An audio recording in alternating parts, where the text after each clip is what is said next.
Turabasuhuje abakunzi b'Umugano TV, uyu ni wa mwanya w'ibiganiro byacu. Uyu munsi tugiye gukomeza na episode ya 11 muri bya biganiro byacu by'uruhererekane byo kwiga uko umuntu yasubira aho yiyibagiriwe, cyangwa se mu yandi magambo uko wakora urugendo rwo gusobanukirwa aho byagize gute byasobaniye.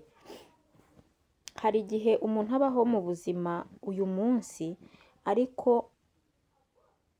ugasanga niba uyu munsi turi mu 2026 we aracyabaho, cyangwa se ubuzima bwe bwa buri munsi bubaho buyobowe n'ahahise he nko mu myaka nka 40 ishize.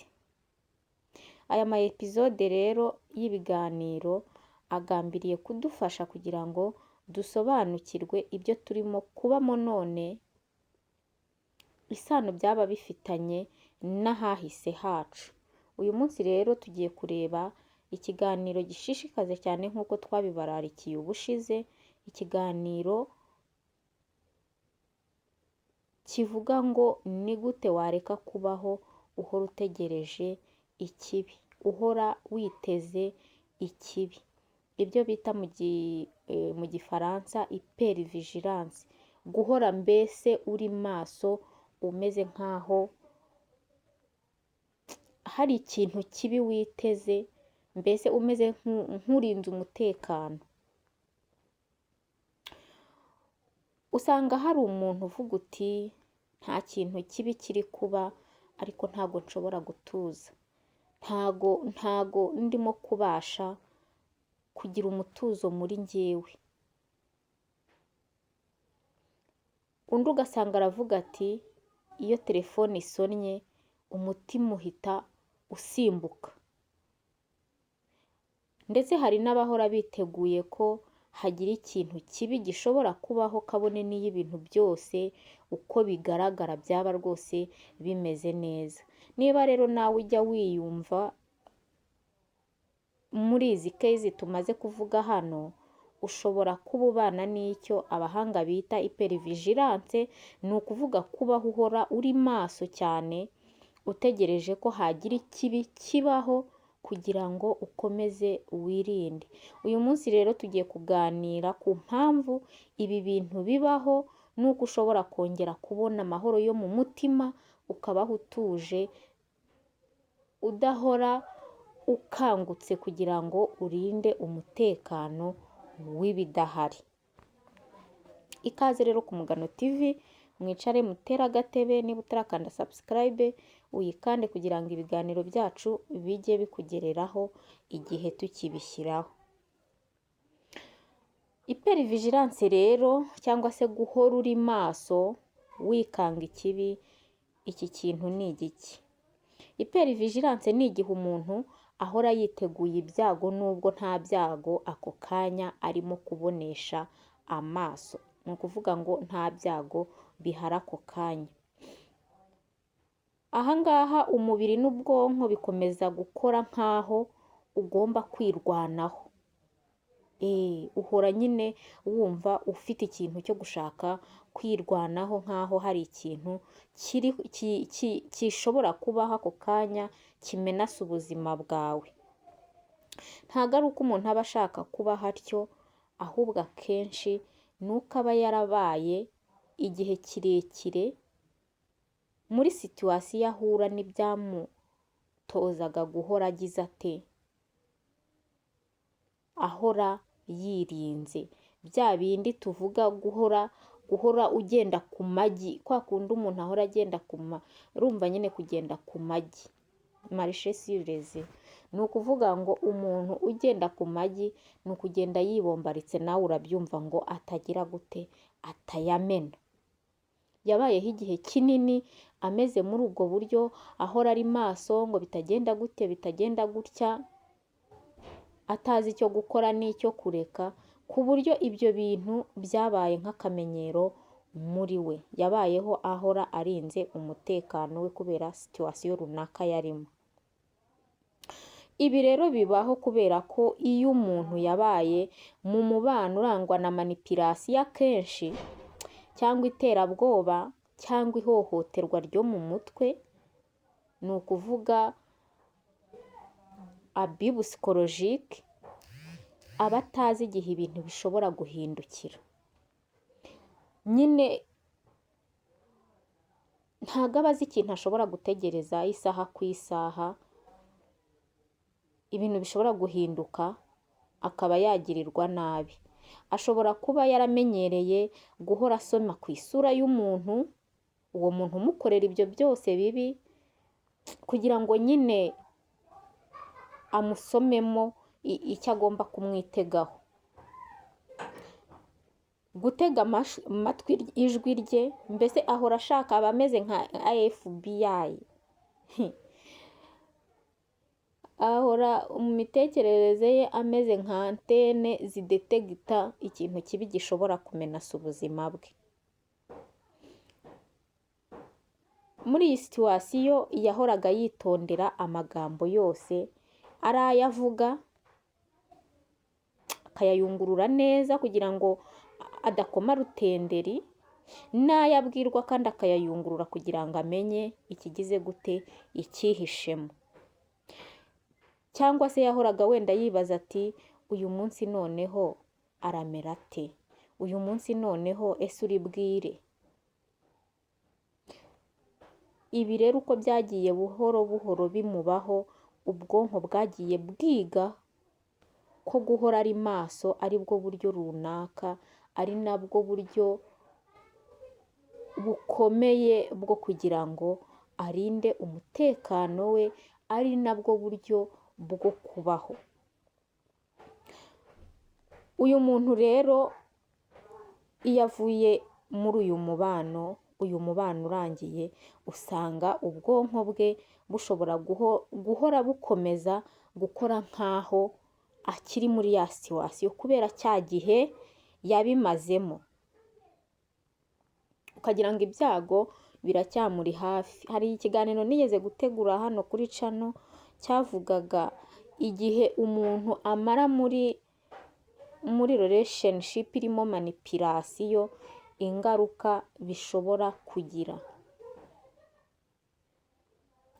Ni ukuvuga ngo igihe ibi bintu bimara bikwafegitinga, nacyo kigira ingaruka kuri efe bizagusigira, yewe niyo relationship yarangira. Ahangaha natanga nk'urugero rumwe rw'umumama wabaga muri relationship iri toxique, yigeze kumbwira ukuntu yirirwaga mu rugo, ariko kubera ntago nanjye kuvuga ngo kumenyera, ariko burya ntago akabi kamenyerwa, ariko kubera ihohoterwa ryo ku mubiri yakorerwaga, umubiri we urabona bya bintu twita ibicuro mu kinyarwanda, umubiri we wahoraga urarerite, umubiri w'imitsi yahoraga itera ahantu hose imitsi igatera, ku buryo yahoraga yibaza ati noneho se, kandi wenda umugabo yagiye nta kibazo bafitanye, ntibatonganye, ntibagize gute, ariko kubera ko ari ibintu yamenyerejwe, ubwonko bwe bwarabifashe, umubiri we warabitoye, wabaye traumatize, kandi we akenshi yahohoterwaga nta kintu mu by'ukuri gishinga kigaragara. Rero umubiri we wamenyereye guhora ku burinzi, bya bindi twita ibicuro bigahora bitera ku mubiri we, ati none ahangaha none hari buhakubita iki, none hari bunkubite ku rukuta, ese ari bunkubite ingumi, ese ari bunkubite urushyi. Ugasanga n'ubwo buzima yibereyemo, kugeza ubwo yageze naho kubura ibitotsi, kubera kugira ubwoba yuko mu bitotsi umubanyi wiwe ashobora kumuhohotera, akaba yanagera amwambura ubuzima, kuko yamuteraga ubwoba kenshi amubwira gutyo. Aha rero turumva hypervigilance impamvu ibaho, turumva n'icyo ari cyo. Hypervigilance rero yigaragaza gute? Ni gute ushobora kuyidetegitinga haba kuri wowe ndetse no kuri mugenzi wawe, inshuti yawe se, umuvandimwe, umubanyi wawe mwashakanye, ushobora kubana n'umuntu ufite icyo gikomere. Ni gute ushobora kudetegitinga iki kintu ku muntu, kuri wowe cyangwa undi muntu ukuri hafi? Hari ibimenyetso bishobora kubigaragaza. Icya mbere ni uguhora akangutse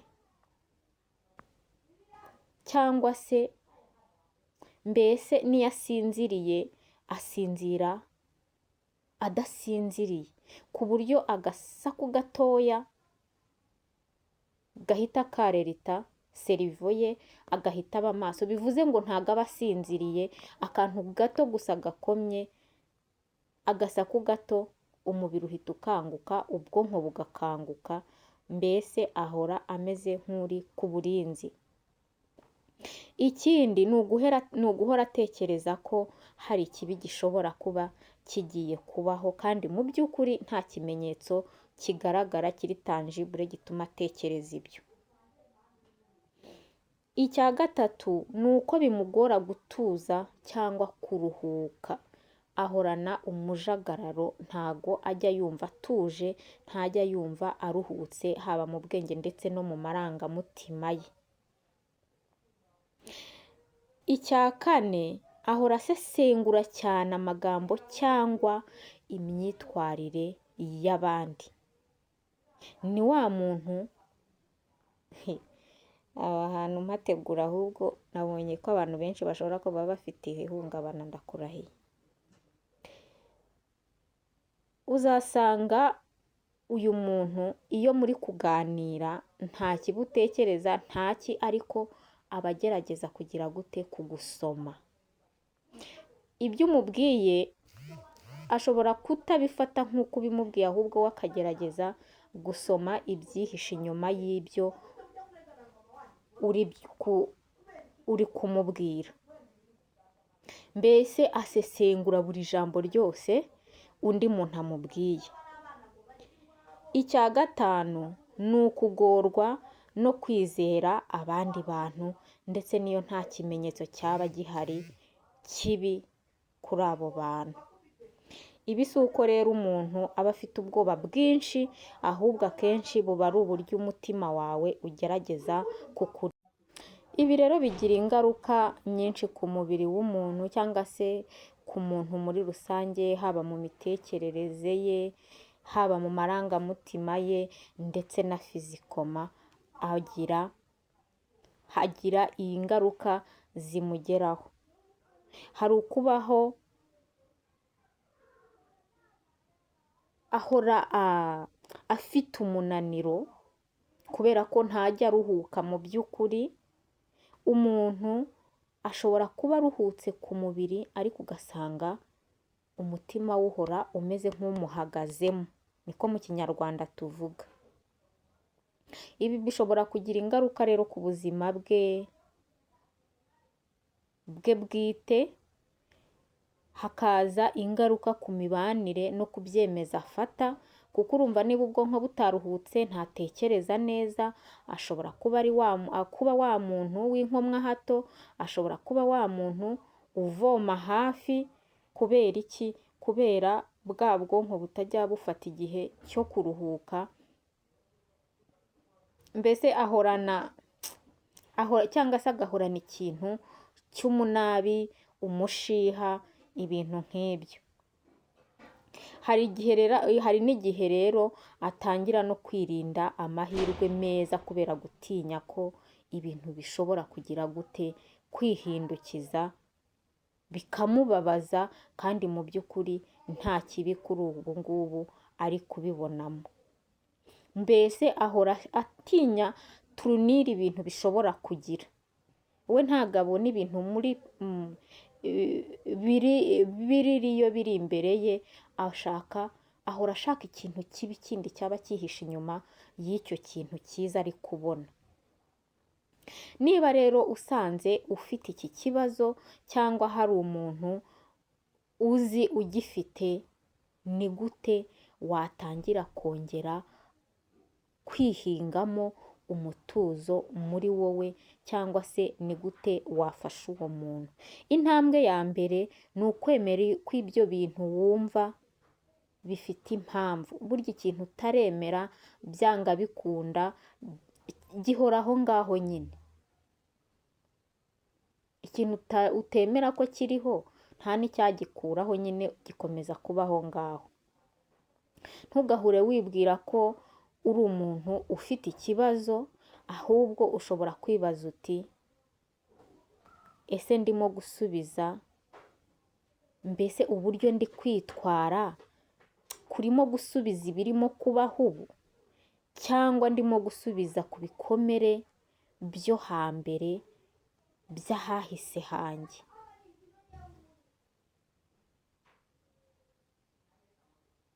Tukiri aha ngaha nagira ngo nkubwire ngo jya ugerageza mbese kwibutsa umutima wawe yuko ubu ngubu uri muri present, ko ubu ngubu nubwo ahahise hari ibintu biteye ubwoba wanyuzemo, ariko ububwira uti noneho ubu ngubu ndi mu mutekano, ushobora kuruhuka. Ubu ndi ahantu hatekanye, nta kibazo mfite.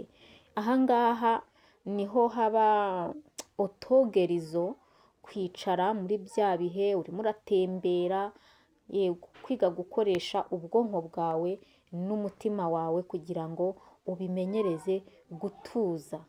Uri gutembera se, wicaye ahantu muri natire, mu twatsi rwose dutoshye, utekereze, ugereranye ahahise n'aho ubu ngubu uri, kugira ngo utandukanye past na present urimo,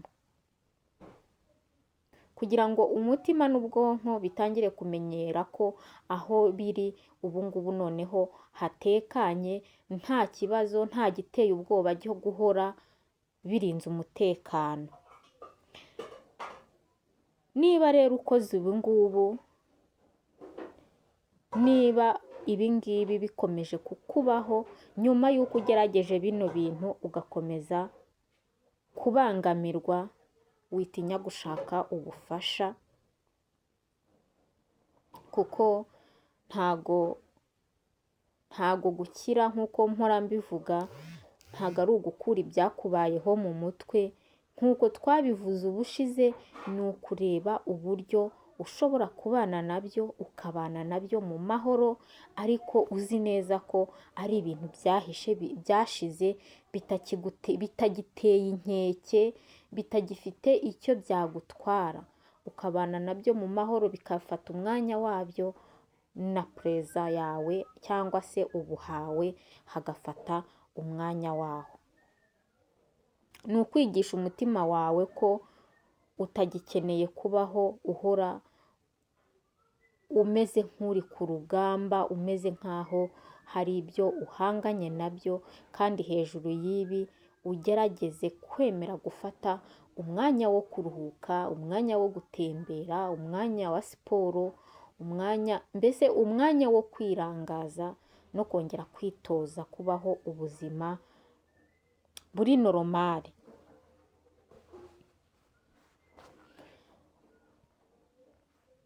Ibi bintu ni ibintu bigize, wenda ushobora kubyumva bitarakubayeho ukagira ni ibintu biri aho ngaho gusa, ariko ababinyuzemo bazumva iyi video bashobora kubyumva. Uzasanga utakiba nk'ahantu, ariko kubera ibyo wahagiriye ukaryama, ugasanga niyo ufashe agatotsi gatoya ushigukira hejuru, ari byo ugasanga ugashigukira hejuru ari byo uri kurota, urota ugirirwa nabi, ugirirwa gute, kandi mu by'ukuri hashize imyaka myinshi ibyo bintu warabisohotsemo.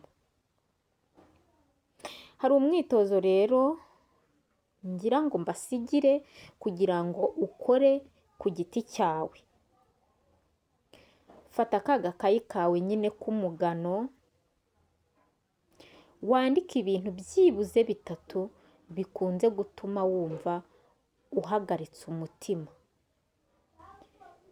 Bya bindi bituma wumva mu mutima wawe nta mahoro ufite.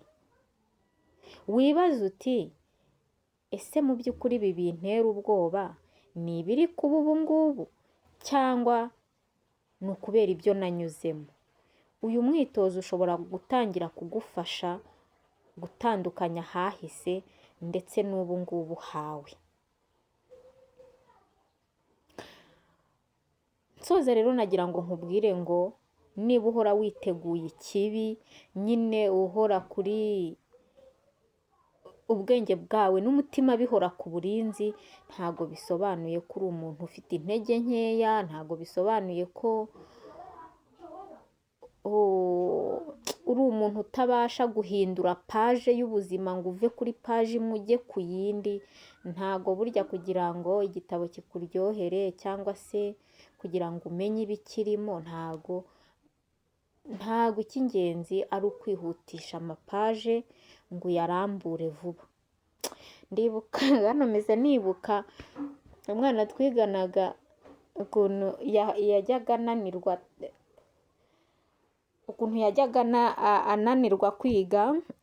Twari tumuziho kwiga cyane pe, mbese yahoraga yiga, yari azi icyamuzanye rwose.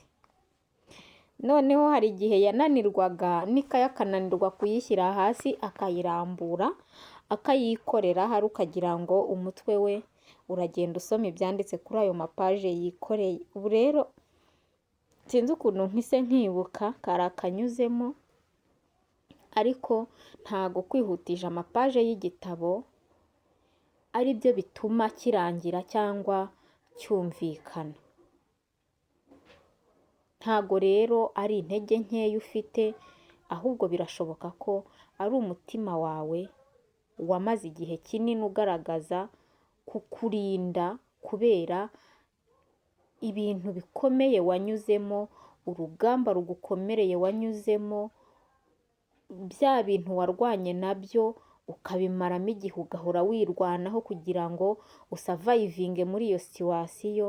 Ariko uyu munsi ushobora gutangira noneho kuwigisha ikindi kintu, ari cyo kubaho ubu noneho mu mahoro urimo, ukawigisha ko ubu ngubu amahoro ashoboka, ko utakiri muri ya situwasiyo yari menase ku buzima bwawe. Ukawubwira ko mbese utagikeneye guhora urinzwe, utagikeneye guhora utegereje ibyo bibi wanyuzemo. Soza rero reka nkubwire ngo umutima wawe nubwo wize kubaho uri maso kugira ngo ukunde ukurokore, niba warabashije kubisohokamo, ubu igihe cyaba kigeze cyo kugira ngo uwigishe ko ushobora kubaho ufite amahoro, ufite umudendezo, ufite kubaho utagenda hejuru y'amagi, udahora urebuzwa buri kantu kose ugira ngo urebe akari negatifu kihishe inyuma, kuko ibi ngibi bishobora kugira ingaruka nyinshi zo gutuma utizera abantu ndetse n'abakakugiriye neza ukabigizayo. Ibi bintu bigira impagite ziri negatifu cyane ku buzima bw'umuntu, ku buryo bishobora no kumubuza oporotinite nyinshi zishobora kumugeza heza, kubera guhora atinya baringa, guhora atinya ibyahise. Reka mbasezereho rero uyu munsi, ikiganiro gishobora kuba cyabaye kirekire, ariko nyine hari igihe umuntu aba yumva hari ibyo atasimbuka. Mbabwira ngo mukomeze mwikunde, mwiyiteho, ibyo cya gihe cyakwimye utangire kubyiha ubu ngubu, wumve ko ufite umutekano kandi ubu ngubu ari bwo urimo kurema icyerekezo cy'ahazaza. Utangire ubeho none, ariko ubaho neza wongera kwiyubaka. ngaho rero reka mbabwire ngo naho akagaruka kandi ndabakunda cyane.